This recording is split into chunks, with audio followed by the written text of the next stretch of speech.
আমার প্রতিপালক, আমি আপনার নিকট আশ্রয় প্রার্থনা করছি শয়তানের কুমন্ত্রণা হইতে। হে আমার প্রতিপালক, আমি আপনার নিকট আশ্রয় প্রার্থনা করছি তাদের উপস্থিতি হইতে। সালামুন আলাইকুম। কোরআন থেকে জানতে চাই, আমি মহিউদ্দিন। আমি এখন আলোচনা করব নামাজি এবং বেনামাজির পরিচয়। যারা কোরআন বুঝে না, যারা কোরআন পড়ে না, কোরআন জানে না, তারা হচ্ছে বেনামাজি। আর যারা কোরআন পড়ে, কোরআন বুঝে, কোরআন জানে, আর তারাই হচ্ছে আর এবং তদনুযায়ী কোরআন অনুযায়ী আমল করে, ইবাদত করে, তারাই হচ্ছে নামাজি।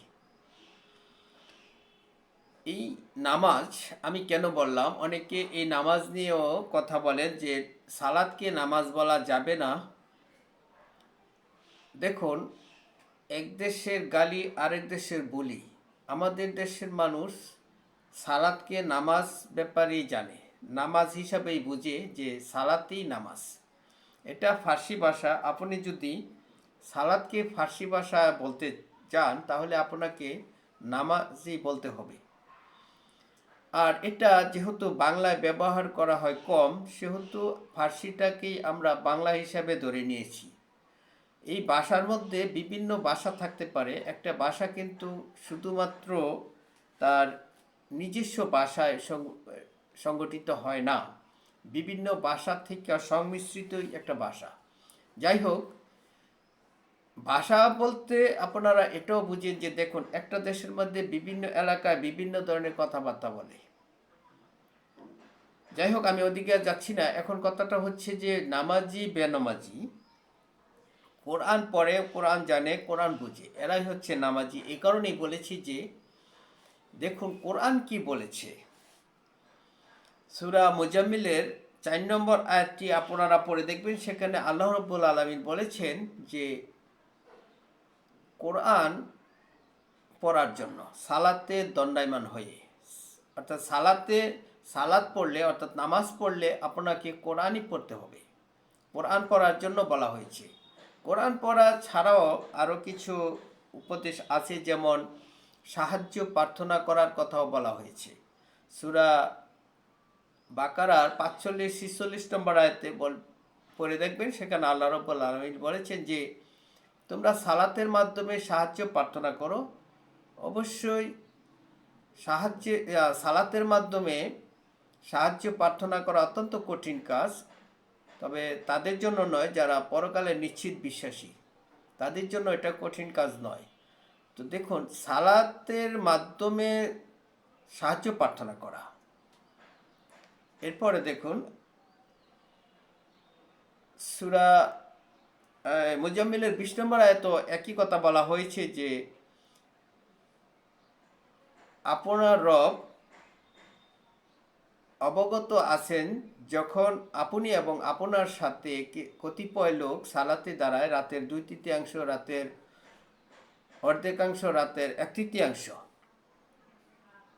আমি তাদের প্রতি সন্তুষ্ট হয়েছি, অতএব তারা যেন, তাদের কাছে যতটুকু সহজ মনে হয় তারা যেন কোরআন তেলাওয়াত করে। আমি এই ব্যাপারে অবগত আছি যে তাদের মধ্য থেকে কিছু লোক অসুস্থ হবে, কিছু লোক জীবন জীবিকার জন্য ব্যতিব্যস্ত থাকবে, অর্থাৎ পৃথিবী ভ্রমণ করবে, কিছু লোক জেহাদে রত থাকবে। তারাও যেন তাদের কাছে যতটুকু সহজ মনে হয় কোরআন তেলাওয়াত করে। এখানে দেখুন, কোরআন তেলাওয়াত করাটা এই প্রাধান্য দেওয়া হয়েছে নামাজের মধ্যে, সালাতের মধ্যে। তো তার মানে কোরআন পড়া, বোঝা, জানা, এটি হচ্ছে নামাজ। আর যারা কোরআন বুঝে না, জানে না, পড়ে না, তারা হচ্ছে বেনামাজি। এখন নামাজি এবং বেনামাজির মধ্যে পার্থক্যটা দেখুন। যে শর্তটা আল্লাহ রাব্বুল আলামিন দিয়েছেন নামাজিদের জন্য, সেটি হচ্ছে, আমি কিন্তু আবারও বলে নেই যে সালাতকেই কিন্তু আমি নামাজ বলছি। এই সালাত হচ্ছে আরবি শব্দ। এই যে সূরা নিসার 43 নম্বর আয়াতে যে শর্তটা দেওয়া হয়েছে যে তারা যেন নামাজের কাছেও না যায়, তারা যদি না বুঝে তারা কি বলছে, অর্থাৎ বেখবর অবস্থায়, তারা বুঝেই না এমন, অর্থাৎ জ্ঞান শূন্য যারা, তারা যেন নামাজের কাছেও না যায়। অর্থাৎ বুঝতে হবে তারা যে নামাজ পড়ছে। আমি আগেই বলছি যে নামাজ পড়া মানেই হচ্ছে কোরআন পড়া, আল্লাহর বিধান পড়া, জানা আর তদ অনুযায়ী ইবাদত আমল করা, আর সেটি হচ্ছে নামাজি। নামাজি ব্যক্তি অবশ্যই, যারা নামাজ কায়েম করবে তারা অবশ্যই কোরআন পড়বে, জানবে, বুঝবে এবং সে অনুযায়ী আমল করবে। কিন্তু কোরআন বাদ দিয়ে জানবে, বুঝবে, শিখবে, জ্ঞান অর্জন করবে, ওটা কিন্তু নামাজ নয়, এটা কিন্তু ইবাদত নয়। ইবাদত হচ্ছে এই কোরআন অনুযায়ী অর্থাৎ আল্লাহর বিধান অনুযায়ী সে সমস্ত কাজকর্ম করবে, এটি হচ্ছে নামাজ বা সালাত। তো দেখুন সেখানে যে সূরা নিসার 43 নম্বর আয়াতে যে কথাটা বলা হয়েছে যে তারা যেন সালাতের কাছেও না যায় যদি তারা না বুঝে। এখন দেখুন যারা কোরআন পড়তে জানে না, কোরআন বুঝে না, কোরআন জানে না, এমন লোকও কিন্তু আছে, তাহলে তাদের অবস্থাটা কি? তারা হচ্ছে ওই ব্যক্তি, সূরা আনামের 22 নম্বর আয়াতে আল্লাহ রাব্বুল আলামিন যে কথাটা বলেছেন যে তারা হচ্ছে নিকৃষ্টতম জীব, যারা মুখ, যারা বোকা, যারা কিছু বুঝে না, যাদের জ্ঞান দেওয়া হয়নি, তারা হচ্ছে নিকৃষ্টতম জীব। তো এখানে দেখুন যারা বুঝে না এদের মধ্যে পার্থক্যটা হচ্ছে যে যারা বুঝে না তারা কিন্তু সেই জিনিসটাও, যাদের জ্ঞান নাই অর্থাৎ জ্ঞান শূন্য, তাদের যে জ্ঞান নাই সেই জিনিসটাও তারা বুঝে না, তারা নিজেরা মনে করে যে তারা বুঝছে। তারা আসলে চালাক, তারা চতুর, তারা নিজেদেরকে খুব জ্ঞানী এবং পণ্ডিত মনে করে। এমন লোকেরাই হচ্ছে বোকা এবং তারা হচ্ছে নিকৃষ্টতম জীব। আবার দেখুন কিছু লোক আছে লেখাপড়া হয়তো কম করেছে, অক্ষর জ্ঞান শূন্য, অর্থাৎ তারা কিন্তু নিজেকার এবং তারা কিন্তু নিজেকে স্বীকার করে নেয় যে আমি হয়তো অতটা ওই পরিমাণ বুঝতে পারি না, অতটা জানি না, অর্থাৎ তারা বিনয়ী এবং নম্র, তারা রুকু এবং সিজদাকারী, তারা নম্র, তারা তারা সেটা স্বীকার করে। আর যারা জ্ঞান শূন্য, যাদের জ্ঞান নাই, তারা কিন্তু সেটা স্বীকার করে না, তারা মনে করে যে তারা বুঝে। দেখুন আমি এই জন্যই বলেছি যে যাদের জ্ঞান নাই তারা হচ্ছে নিকৃষ্টতম জীব, সূরা আনামের 22 নম্বর আয়াত অনুযায়ী বলেছি। আর সূরা আনামের 55 নম্বর আয়াতে আল্লাহ রাব্বুল আলামিন বলেছেন যে যারা অস্বীকারী, যারা কাফের, তারাও নিকৃষ্টতম জীব। যারা বিশ্বাস করে না, ঈমান আনে না গায়েবের প্রতি, অর্থাৎ এই কোরআনের প্রতি যারা ঈমান আনে না, তারা হচ্ছে নিকৃষ্টতম জীব। যারা কোরআন পড়তে পারে, বুঝতেও পারে, কিন্তু তারা সেটা বিশ্বাস করবে না, তারা নিকৃষ্টতম জীব। আর এই সূরা নিসার 43 নম্বর আয়াতের শেষাংশে বলা হয়েছে যারা যারা অপবিত্র তারাও যেন সালাতের কাছে না যায়। তো অপবিত্র তো হচ্ছে তারাই যারা মুশরিক অর্থাৎ অবিশ্বাসী কাফেরেরা হচ্ছে অপবিত্র। এদের জন্য এই কোরআন নয়, এই সালাত নয়, এই নামাজ নয়, তারাও নামাজি নয়, কারণ তারা অবিশ্বাসী। এখানে পবিত্র হতে হবে। যেমন কাবাগরের কাছে যখন নাকি মুশরিকরা যাতায়াত করত নবী মুহাম্মদের আমলে, তখন কিন্তু আল্লাহ রাব্বুল আলামিন নির্দেশ দিয়েছেন যে মুশরিকরা অপবিত্র, এই বছরের পর তারা যেন এই পবিত্র কাবাগরের কাছে আর আসতে না পারে, সূরা বাকারার 28 নম্বর আয়াত। আর মুশরিকরা অপবিত্র এই কারণেই যে তারা আল্লাহর বিধান মোতাবেক নামাজ পড়ে না। যেমন সূরা আনফালের 35 নম্বর আয়াতে আল্লাহ রাব্বুল আলামিন বলেছেন যে কাবাঘরের কাছে তাদের শীষ দেওয়া, তালি বাজানোটাই ছিল তাদের সালাত বা নামাজ, ইবাদত। অর্থাৎ তারা এই আল্লাহর বিধান মতো তারা ইবাদত করতো না, অর্থাৎ সালাত পড়তো না, তারা নামাজ পড়তো না, তারা শীষ দেওয়া, তালি দেওয়া, অর্থাৎ তাদের ইচ্ছা মতো করতো। এগুলি হচ্ছে তারা হচ্ছে মুশরিক, তারা অপবিত্র। অতএব এখানে দেখুন কোরআন বাদ দিয়ে, আল্লাহর বিধান বাদ দিয়ে যত প্রকার নামাজ আবিষ্কার করা হোক সেগুলি নামাজ নয়। এগুলি কোরআন মোতাবেক না হলে সেটা নামাজ নয়।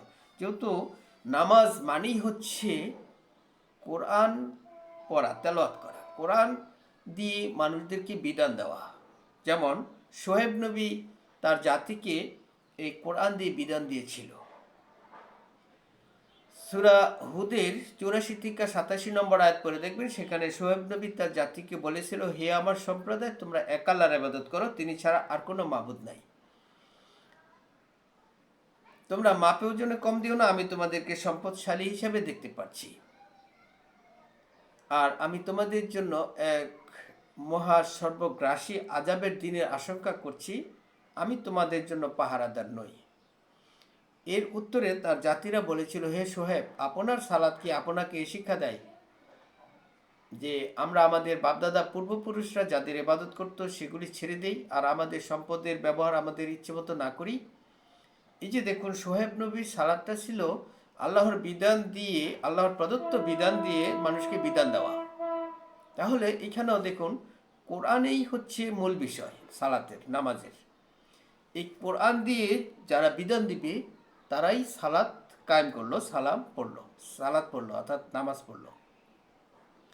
যারা এই কোরআন দিয়ে বিধান দেয় না, যারা কোরআন পড়ে না, কোরআন জানে না, কোরআন বুঝে না, তারা হচ্ছে বেনমাজি এবং তারা হচ্ছে কাফের। সূরা মায়েদার 44, 45, 47 নম্বর আয়াত অনুযায়ী সেখানে আল্লাহ রাব্বুল আলামিন বলেছেন যে আল্লাহর প্রদত্ত বিধান দিয়ে যারা বিধান দেয় না তারাই কাফের, তারা জালেম, তারাই ফাসিক। তো এখানে মূল বিষয়টা হচ্ছে, অনেকেই আমার কাছে জানতে চায় যে সালাত আমরা পড়ব কিভাবে? কোরআন দিয়ে। দেখুন, নবী রসুলগণ এই কোরআনের বিধান দিয়ে বিধান দিত, আল্লাহর প্রদত্ত বিধান দিয়ে বিধান দিত, আর তাদেরকেই বলা হয়েছে তারা হচ্ছে সালাত আদায়কারী, অর্থাৎ নামাজ আদায়কারী, নামাজ কায়েমকারী, সালাত কায়েমকারী।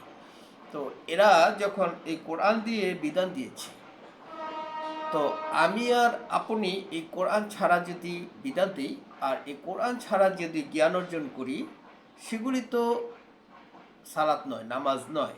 আমি এই পরিষ্কার করে আপনাদেরকে বলতে চাই যে নামাজ মানেই হচ্ছে নামাজি ব্যক্তি ওই ব্যক্তি যে ব্যক্তি কোরআন পড়বে, জানবে, বুঝবে এবং এই কোরআন আল্লাহর প্রদত্ত বিধান এই কোরআন দিয়ে যারা জানবে, বুঝবে, শিখবে এবং এই অনুযায়ী তারা ইবাদত করবে এবং মানুষদেরকে বিধান দিবে এই কোরআন দিয়ে।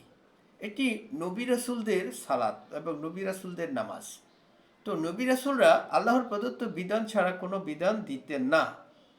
যদি দিতেন সে নিজে থেকে, তাহলে তার ডান হাত চেপে ধরে কন্ট্রোলারে কেটে ফেলা হতো। সূরা হাক্কার 46, 45 নম্বর আয়াত। অর্থাৎ দিতেন না, তারা যা বলেছেন সেটা ওহী, অর্থাৎ আল্লাহ যা বলতে বলেছেন তাই বলেছেন। সূরা নাজমের 3-4 নম্বর আয়াত।